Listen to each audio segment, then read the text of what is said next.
செல்லம் அன்பானவர்களே, தாத்தா அனுபவசாலி. ஊரெல்லாம் சுற்றணும். பக்கிரி மாதிரி. பிச்சைக்கார பையன். ஊரெல்லாம் சுற்றி ஏழை மக்கள் எல்லாருக்கிட்டையும் கூட உக்காந்து மணிக்கணக்காக பேசுவேன். அந்த பிச்சைக்காரன் எல்லாமே பெரிய கோடீஸ்வரனாக வாழ்ந்தவனுங்க ஒரு காலத்தில். சொந்த குடும்பத்தால் தொடுத்தப்பட்டு அங்கங்கே கோயில் வாசலில் பிச்சை எடுத்துனுக்கிறான், பஸ் ஸ்டாண்டில், ரயில்வே ஸ்டேஷனில் பிச்சை எடுத்துனுக்கிறான். அவள் தான். அதனால பிச்சைக்காரன் கிடையாது. பெரிய கோடீஸ்வரர்கள் ஒவ்வொருத்தரும் நீ போய் விசாரிச்சு பார்த்தா தானே உனக்கு எங்கே தெரிய போகுது, எனக்கு தெரியும், அது விட்டுரு. இப்போ ஒரு மனுஷன் அப்படின்னாவே அவன் கூடவே ஆமாம், ஒரு 6 குணங்கள், அப்புறம் 9 சுவைகள், அது நவரசம், அப்புறம் 6 குணங்கள் இருக்குது. அந்த 6 குணங்கள் என்ன அப்படின்னு பார்த்துன்னு சொன்னாக்க, ஒன்று என்னது, ஆமாம், உண்மை உரைத்தல், உண்மை பேசுதல். 2வது தர்மம் செய்வது. 3வது சோம்பல் தவிர்ப்பது. 4வது பார்த்தீங்கன்னு கேட்டீங்கன்னா என்னது, பொறாமையை விடுவது. அது ஐயோ, அதுதான் அவங்ககிட்ட நிறையா இருக்குது, விடுவது. அப்புறம் பொறுமை கொள்ளல். கடலை காட்டிலும் மிக பொறுமையாக இருப்பது. கடலில் சுனாமி இருக்குது, அது வேறு விஷயம். என்ன பொறுமை, ஆமாம், கடலை காட்டிலும் பொறுமையாக இருப்பது. ஆமாம், அந்த மாதிரி கடல் ஆழத்தை விட அதிகமாக பொறுமையாக இருப்பது. அந்த மாதிரி நிறைய சொல்லினே இருப்பேன். தாத்தா ஒட்டி என்ன பேசினே கிடப்பேன். அது என் வியாதி, என் நோய் அது. சரியா? ஸோ அப்புறம் தைரியம், தாத்தா மாதிரி தைரியம். தாத்தா பார்த்தியா, இந்த வயசில் கூட எவ்வளோ கொழுப்பாக பேசுகிறேன், எவ்வளோ திமுறாக பேசுகிறேன். காரணம் என்னன்னு சொல்லு. தாத்தா தாத்தா வண்டியில் எழுதி வச்சுருப்பேன். ஆமாம், என்னது, அறிவும் துணிவும் கடின உழைப்பும் இயற்கையும் துணை. பக்கத்து வீட்டுக்காரன் துணை இல்லை, கவுன்சிலர் துணை இல்லை, பிள்ளையார் துணை இல்லை, இயேசுநாதர் துணை இல்லை, ஜான் பாஸ்கோ தான் ஜான் பாஸ்கோவுக்கு துணை.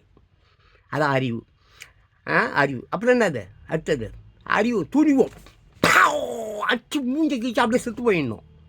லாஸ்ட் கிளைமேக்ஸ் தான் துணிவு. அப்புறம் கடின உழைப்பு. தாத்தா இன்றைக்கி உழைக்கிறேன் இந்த வயசுலேயும். ஆமாம், தினம் ஒரு 500 சம்பாரிச்சிடுவேன். 500 ருபீஸாவது தினம் சம்பாரிச்சிடுவேன். இப்போ அது கடின உழைப்பு. பயங்கரமாக கஷ்டப்பட்டு தான் சம்பாதிக்கிறேன். திருட்டு பையனா ஈஸியாக சம்பாரிச்சிக்கலாம். அரசியல்வாதி சம்பாதிக்கிறானே, அந்த மாதிரி சம்பாதிக்கிறதுக்கு எவ்வளோ நேரம் ஆகும்? ஜான் பாஸ்கோ கெடுக்கணும்னு சும்மா நினச்சாலே மொத்த பேரையும் ஏமாற்றி விட்ருவேன். அந்த அளவுக்கு எனக்கு அறிவு அதிகம். ஆனால் செய்ய மாட்டேன். அதுதான் ஒன்று பேசுகிறதோட சரி. ஆமாம், சும்மா வாய்ஜாலம் தான், வேலையாகாது. அடுத்தது ரொம்ப முக்கியமானது என்ன தெரியுமா, இயற்கை.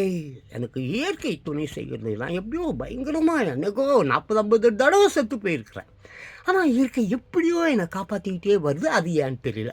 சரி, அந்த இப்போ 6 குணங்கள் என்னன்னு பார்த்தோம். அந்த 6 குணங்கள் என்னது, உண்மை உரைத்தல், அப்புறம் தர்மம் செய்தல், சோம்பல் தவிர்த்தல், அப்புறம் பொறாமை விடுதல், அப்புறம் பொறுமை கொள்ளல், அப்புறம் தைரியமாக இருப்பது. அதுக்கு அடுத்தது இன்னொரு விஷயம். அது 9 வகையான ரசம், நவ ரசம். அது என்னன்னு பார்த்தா இன்பம், சந்தோஷம், இன்பம், மகிழ்ச்சி, அந்த மாதிரி. அப்புறம் நகைச்சுவை, காமெடி. தாத்தா மாதிரி காமெடி.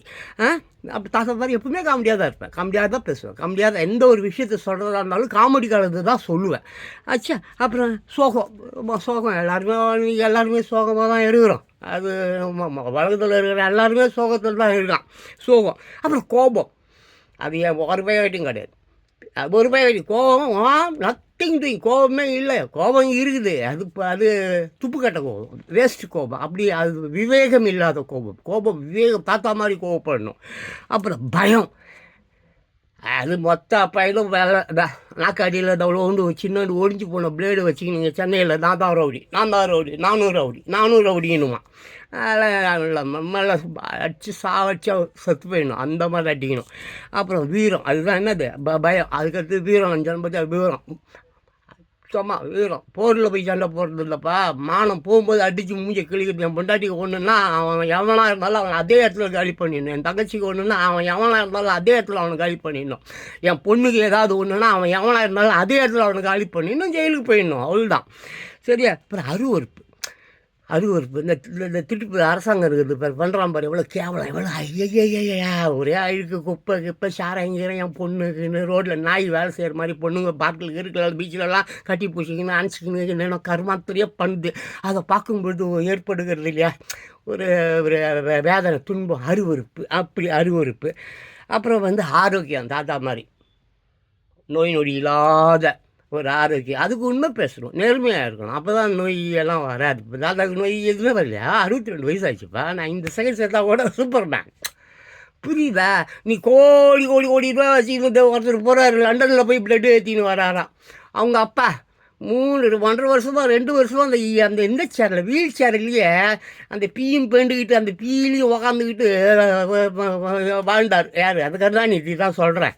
அதெல்லாம் ஒரு வாழ்க்கையில் ஜெயலலிதா பேர் ஓ பெரிய அற்புதமான ஒரு சிறந்த நடிகை. ஜெயலலிதாவுடைய ரசிகன் நான், பயங்கரமான ஒரு ரசிகன். ஜெயலலிதா டான்ஸுனாக்க ஆமாம் அப்படியே கண்ணை அப்படி இப்படி வச்சுக்கிட்டு பார்ப்பேன், அப்படி ஆடும் ஜெயலலிதா. அதோடைய ரசிகன் நான். அரசியல்லாம் நமக்கு புரியாது. அதோடைய சாவு எப்படி இருந்தது? மோசமாக இல்லை? இந்திரா காந்தி அம்மா சாவு மோசமாக இல்லை? ராஜீவ்காந்தி சாவு மோசமாக இல்லை? இது மாதிரி தான் மனிதனாக வாழ வேண்டும். சரியா? அதுதான் ஆரோக்கியம். அப்புறம் சாந்தம், எப்பவுமே சாந்தமாக இருப்பது. தவசிகள் இருக்காங்கல்ல, தீர்க்கதரிசிகள் இருக்காங்கல்ல, சாக்ரடீஸ், இயேசுநாதர், புத்தர் மாதிரி சாந்தம். இந்த மாதிரி ஆக மொத்தம் எத்தனை 9 வகையான என்னது நவரசம். நவரசம் அது குணங்கள் வேறு, நவரசம் வேறு. அதாவது இன்பம், நகைச்சுவை, சோகம், கோபம், பயம், வீரம், அருவருப்பு, அப்புறம் ஆரோக்கியம், அப்புறம் சாந்தம். ஸோ இப்படி ஒவ்வொரு மனிதனும் இயற்கை நம்மை படைக்கும் போதே உடனே நம் ரத்தத்து உடனே, நம் இதயத்து உடனே, நம் உள்ளத்து உடனே அது நமக்கு கொடுத்துச்சு. ஆனால் இந்த அரசாங்கம் அதை என்ன பண்ணிடுச்சு? கொடுத்துதுப்பா. இந்த அரசாங்கம் என்னையா பண்ணிச்சு? சாராயத்தை ஊற்றி, கஞ்சாவை குட்டு, ஊசியை போட்டு, படிப்பு அறிவு இல்லாமல் கொத்து அடிமையாக அவன் கடைசி வரையும் பிரியாணியும் கோட்டையும் வாங்கி தின்னுட்டு நீ அவனுக்கு ஓட்டு போடணும். அப்படி ஆக்கி விட்டானையா. ஏன்டா இளைஞனே, ஏமா வழி வைப்பேனே, உன் புள்ள பிச்சை எடுக்கிறது உன் கண்ணுக்கு முன்னால் தெரியலையா? கண்ணீர் உனக்கு வரலையா? என்ன படுக்கிற ராத்திரி அவன் கூட படுக்கிற, உன் புருஷன் கூட தான் சொல்கிறேன், அவன் கூடயாவது படுத்துக்க. ஆனால் பெற்று குப்பை தொட்டியில் போடுறிய பாவமா இல்லை? நீ என்ன பெண்மணின்னு உலகத்தில் சிறந்தவள் சொல்லிக்கிற. நான் பெண்களை மதிப்பவன், பெண் இல்லாமல் இந்த உலகம் இயங்காது என்று வாதிடுபவன். நானே வெறுக்கிறேன் இப்பொழுது உன்னை. உன் பிள்ளைகளை பெற்று ரோட்டில் போட்டு போகிறேன். அவங்கள போய் உன் புருஷங்காரங்கிட்ட சொல்கிறேன், ரோட்டில் போட எவ்வளோ தாலியோடு போவேன், நிறைய பொட்டு இருந்துச்சுப்பா, தாலி அவளை அவள் கைக்கு அவள் மூக்குத்தி எடுத்துட்டு போடா, எனக்கு லிப்ஸ்டிக் வாங்கணும், எனக்கு காரு வாங்கணும், எனக்கு அவன் கூட போய் அவன் என் பாய் ஃப்ரெண்டு கூட போய் ஊர் மேயணும், போய் நீ அவள் தாலி எடுத்துகிட்டு போடா அப்படின்னு அனுப்பி வைக்கிறேன். நீ எல்லாம் ஒரு பொம்பளையா? நீ நான் நேரடியாக பார்த்ததை சொல்கிறேன். அவன் சொன்னான், இவன் சொன்னான், மயிரப்புடுன்னா இல்லை, நேரடியாக பார்க்கிறேன். வீதியாக பார்க்கிறேன், ரோடாக பார்க்கிறேன், ஊராக பார்க்குறேன். கன்னியாகுமரியிலேருந்து நார்த் இந்தியா வரைக்கும் எல்லா ஊரும் நான் சுற்றிட்டேன். பிச்சைக்கார பசங்க கூட தான் நான் பழகுவேன். அவங்க கிட்ட தான் நான் நிறைய விஷயம் தெரிஞ்சுக்கிறேன். புரியுதா? அந்த விஐபி அவனை பார்த்தீங்களா தெரிஞ்சுக்கான். ரோட்டில் அந்த முகர கட்டி அந்த சனியை பார்த்தா தெரியல. ஆஸ்பத்திரி வாசலில் போய் பாரு, அவனுக்கு அழுவெல்லாம் தெரியும், அவங்களுக்கு கதெல்லாம் தெரியும். இவங்களுக்கு கண்டுபிடிக்கிறது ஒன்று பெரிய ஆமாம். இதுக்காக பெரிய ஆராய்ச்சியெல்லாம் பண்ண வேணாம். அவன் காரு டிரைவர் போதும் அவன்கிட்ட கேட்டால் சொல்லிவிடுவான். அவன் வீட்டில் லாண்ட்ரி காரி இருக்கிறப்ப துணி அயன் பண்ணி கொண்டு போய் கொடுப்பால, அவளை கேட்டால் போதும் காரி துப்பி விட்டுருவான். பால்காரனை கேட்டால் போதும் காரி துப்பி விட்டுருவான். அந்த பலசரக்கு வாங்குறான் பாரு, அதை வாங்கி துண்டானுங்களே, இப்போ அரிசி, பருப்பு, மயிறு, மண்ணாங்கட்டி பலசரக்கு கடை வச்சுருக்கான். அவனை கேட்டால் போதும் அவங்க கதை பூரா கதையும் வெளியே வந்துடும். நான் இதெல்லாம் எதுக்கு சொல்கிறேன்? என் ஏழை மக்கள் துன்பப்படுறத என்னால் பார்க்க முடியல. ரொம்ப கஷ்டமாக இருக்குது. அவனை நீ குடிகாரனாக்கி படிப்பு இல்லாதவனா மாற்றிட்டு 10 பைசாவுக்கு போஜனம் இல்லாமல் ஊர் மேஞ்சுன்னுக்கிறான். டாஸ்மாகில் குடிச்சிட்டு வாந்தி எடுத்துன்னுக்கிறான். அவன் பொண்டாட்டி அங்கே அவன் தெரு மேலே அழுவுது. ஆமாம், அண்ணா ப்ளீஸ், நான் போனால் அவன் குடிச்சிட்டு வாந்தி எடுத்துட்டு கழுகுறாரான், போய் கூட்டின்னு வானான்னு என்கிட்ட சொல்லுது. ஏன் வயசானவன் நான் போய் தூக்கிட்டு வர முடியுமா? அதை போமா விடுமா, அவன் சாப்பிட்டு அங்கேயே சாப்பிட்டுமா, விட்டு தொலைமான்னு விடுவேன் நான். அண்ணா ப்ளீஸ், நான் அப்படி என்ன பண்ணுறது, யாரையா கூட்டின்னு போவேன். போய் பார்த்தா சனியை அப்படி பீ மேலே, நாய் பீ மேலே குச்சிட்டு வாங்க அப்படின்னும். அப்புறம் சரி போய் தூக்குங்களா அப்படின்னு தூக்கி ஆட்டோலையோ இல்லை மீன்பாடியிலையோ ஏதோ ஒரு மயிரை பிடிங்கி தூக்கிட்டு வீட்டில் போட்டால் அது தொடப்பத்திலே நான் நல்லா அடின்னு அடிக்கும். செருப்பாலே நான் நல்லா அடின்னு என் கண்ணு முன்னாலே அடிக்கும். நானே சொல்லுவேன், நல்லா அடிமானுவேன். போட்டு போடதான், சோறு போடாது, ஒரு 10-15 நாளைக்கு சோறு போடாது. இன்னொரு விஷயம் கலங்காதால் என்ன பண்ணு, இப்போ என்ன பண்ணும், பெட்டி படுகெல்லாம் எடுத்துக்கணும். இப்போ சாமல் சொந்த வீட்டுக்கு கூட போகாத, எங்கே பாம்பே, டெல்லி எங்கே கண்ணு தெரியாத ஒரு ஊருக்கு போய்டு. அங்கே போய் வேறு எவனையாவது ஒருத்தனை கல்யாணம் பண்ணி உன் வாழ்க்கையை நடத்தி இந்த கருமாந்திரம் பிடிச்சவனை எப்படி விட்டுருன்னு அப்படி தான் நான் புத்திமதி சொல்லுவேன். ஆமாம், என்னண்ணா அப்படிலாம் சொல்கிறீங்களே அப்படின்னு நான் அப்படி தான் பேசுவேன். கேட்ட கேளு கேட்க நான் ஓடு அப்படின்டுவேன். அது இந்த ஆள் இப்படி தான், இந்த ஆள்கிட்ட வந்து நம்ம வந்து அறிவு கேட்கறதுக்கு வந்து அது போயிடும். நான் எதுக்கு சொல்ல வரேன்னா, இப்படி தான் கேவலம். எங்கே பார்த்தாலும் ஒரே கேவலம், எங்கே பார்த்தாலும் ஒரே அசிங்கம். இந்த கர்மத்தெல்லாம் விடு.